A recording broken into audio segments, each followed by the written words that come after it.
Kali ini kita akan melihat dua tag baru. Yang pertama namanya tag heading, dan yang kedua adalah tag paragraf. Tag heading di HTML gunanya untuk menentukan bagian-bagian penting yang berisi teks dari file HTML kita. Misalnya kita punya website, lalu di bagian kontennya user akan melihat judul dari website kita, bukan yang ada di tab bar, tapi di bagian kontennya sendiri. Misalnya saya mau ada teks sekolah coding di sini, itu bisa kita jadikan di tag heading. Tag heading sendiri ada banyak. Yang pertama adalah H1, tag penutupnya jangan lupa, dan kita isi konten di antaranya seperti sebelumnya yang saya bilang, yaitu sekolah coding misalnya. Saya akan hapus dua pelajaran ini. Teman-teman akan lihat teksnya sekarang sekolah coding, dan otomatis dia akan tebal dan juga besar, tidak seperti teks selamat datang sebelumnya. Karena secara otomatis HTML akan mengenal tag-tag heading tadi dan juga membuat formatnya seperti yang teman-teman lihat sekarang. Seperti yang saya sindir sebelumnya, tag heading ada banyak, bukan hanya satu, tapi tenang aja, semuanya mirip. Perbedaannya angkanya, yaitu bisa mulai dari angka 1 sampai angka 6. Jadi saya akan copy paste. Saya akan ganti H2, H3, 4, 5, dan 6. Begitu juga dengan tag pembukanya 5 dan 6. Teman-teman akan lihat perbedaannya.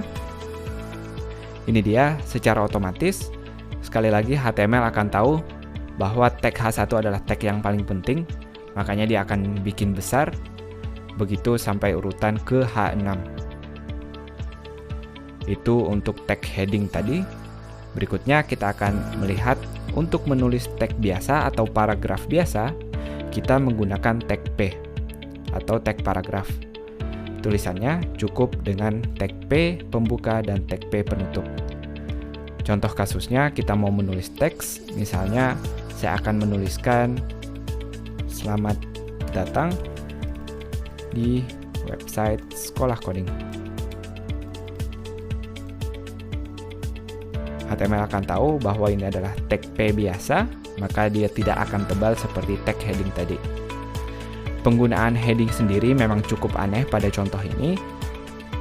Biasanya tentu dia terpisah-pisah, tergantung dari konten yang teman-teman mau tampilkan. Tidak ada aturan wajib kalau teman-teman harus pakai H1, harus pakai H2. Jadi penggunaannya sendiri bebas sesuai kebutuhan. Nanti pelan-pelan teman-teman akan lihat kapan sebenarnya yang pas waktu untuk menggunakan tag-tag heading tadi. Saya akan hapus agar lebih rapi. Saya tinggalkan 2 saja dan kontennya kita bedakan.